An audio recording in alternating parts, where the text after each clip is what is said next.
13 ବର୍ଷର ସଂଘର୍ଷ 13 ଦିନରେ ସମାଧାନ। କଣାସ ତହସିଲ ଅଧୀନସ୍ଥ ରାହାଣ୍ଡିଆ ଗ୍ରାମର ନୃସିଂହ ବଳିଆର ସିଂଙ୍କ ଘର ଆଗରେ ରାସ୍ତା ଥାଇ ମଧ୍ୟ 13 ବର୍ଷ ଧରି ଘରକୁ ରାସ୍ତା ଦେଉନଥିଲେ ବାହୁବଳୀ ପରିବାର। ବାରମ୍ବାର ତହସିଲ ଓ ଥାନା ଦୌଡ଼ି ଦୌଡ଼ି ନିରାଶ ହୋଇଥିଲେ ନୃସିଂହ।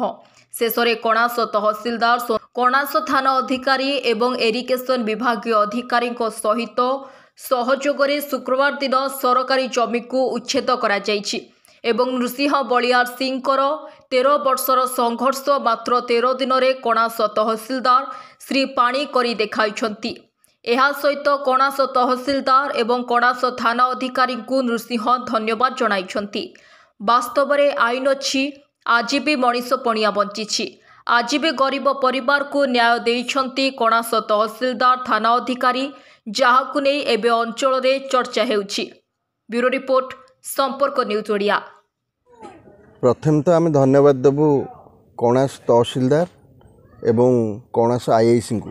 पुलिस प्रशासन जड़े साधारण लोक केमती न्याय देले 13 वर्ष धरी सिरेई पंचायतर राहांडिया ग्रामर नृसिंह बलियार सिंह जड़े साधारण लोक, निरीह लोक, तांको आगे घर आगे जो जल संपद विभाग जगह थिला ता उपरे जड़े जबरदखल करी बाड़ बुझी पाड़ गदई गछपत्र लगे पथरोध करथला।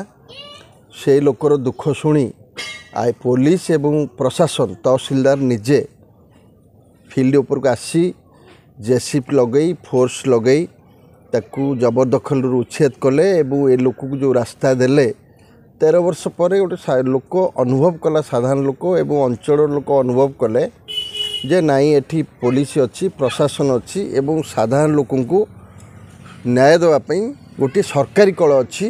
मन कांचन बलिया सिंह, आम ग्राम नाम हो राहांदिया, आम घर कणास ब्लॉक।